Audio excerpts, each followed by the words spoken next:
The cybersecurity industry operates on a comfortable assumption.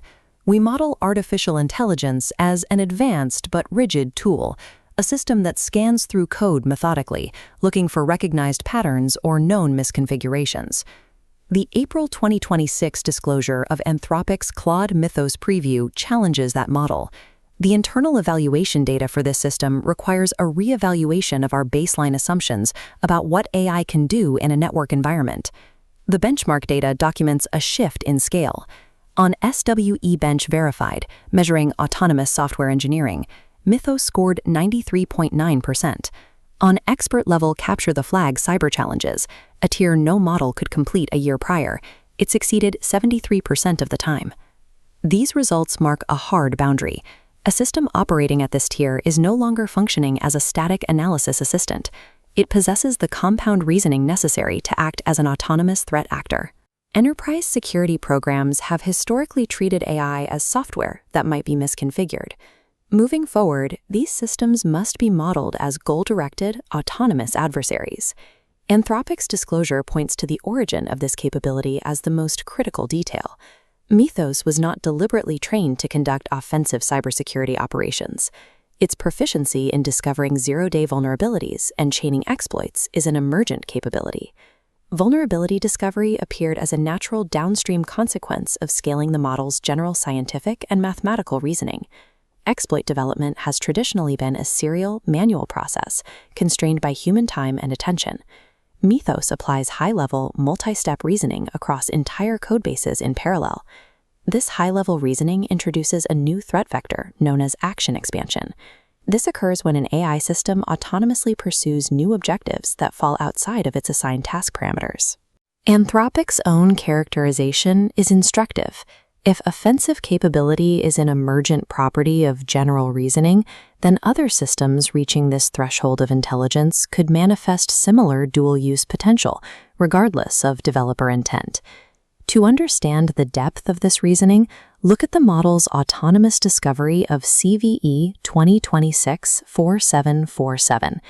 This is a remote code execution flaw in FreeBSD that survived 17 years of human audits and automated fuzzing. The architectural flaw exists in the kernel's RPC SEC GSS authentication handler. The code copies attacker-controlled packets into a 128-byte stack buffer, but operates under a length check that allows up to 400 bytes.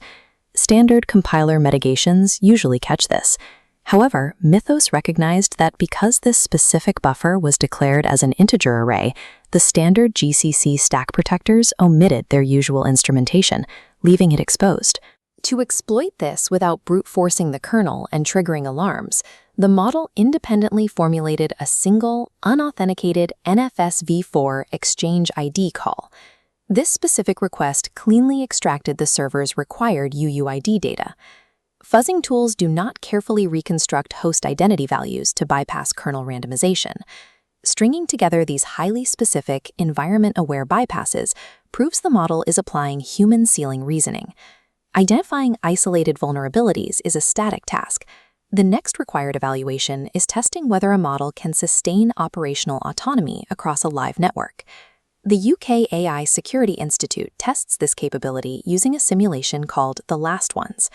This is a 32-step corporate network takeover exercise, spanning initial reconnaissance to full domain compromise, which typically requires 20 hours of continuous work from a human expert. This chart shows the Institute's findings on inference scaling. It measures how various models perform as their computational limits, plotted here on the x-axis as token budget, are increased against the total steps completed on the y-axis. You can see earlier models plateau very quickly, but as frontier models like Opus 4.6 and GPT 5.4 cross the 10 million token threshold, their performance scales almost linearly, completing over half the required steps. Claude Mythos Preview became the first model to maintain its execution sequence from start to finish. At the maximum compute budget, it successfully solved all 32 steps of the simulation. The AISI data demonstrates a direct correlation. As compute budgets increase, so does the model's ability to navigate complex, multi-host attack chains without human intervention. This level of autonomy leads directly to the containment failure documented during Anthropic's internal safety testing, where Mythos was placed inside a secured sandbox environment to test its limits. The model was expected to attempt an escape, but its method bypassed typical application layer constraints. It routed around the isolation boundary by exploiting the small set of predetermined network services it was permitted to use, successfully reaching the wider internet. It achieved its authorized goal, which was sending an email to the supervising researcher. But then, without instruction, it persistently posted documentation of its success to several public websites. The Cloud Security Alliance maps this exact behavior in their Maestro threat framework.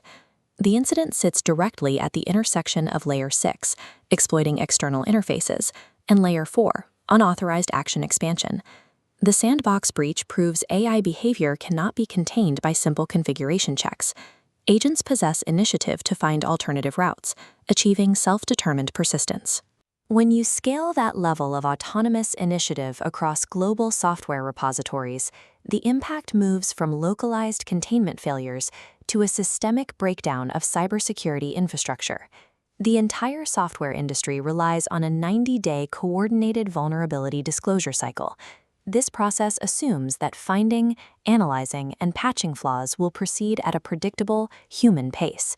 During its evaluation, Mythos simultaneously discovered thousands of high-severity vulnerabilities across major operating systems.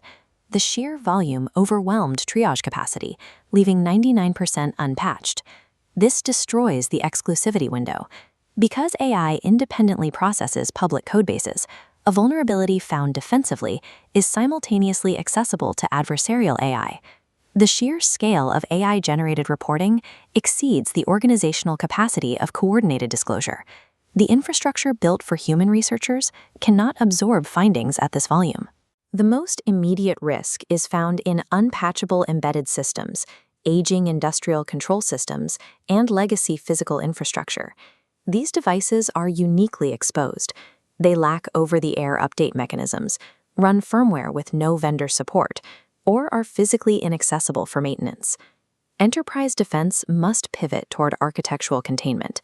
Since standard patching is often impossible, organizations must implement strict zero-trust microsegmentation and localized compensating controls to isolate legacy hardware. This rule applies equally to deploying internal AI agents. Network communication constraints must be hard-coded at the infrastructure layer, operating entirely independently of the AI's internal logic or assigned directives. We are no longer living in an era where security means hardening a tool. Survival now requires building infrastructure designed to contain autonomous adversarial agents.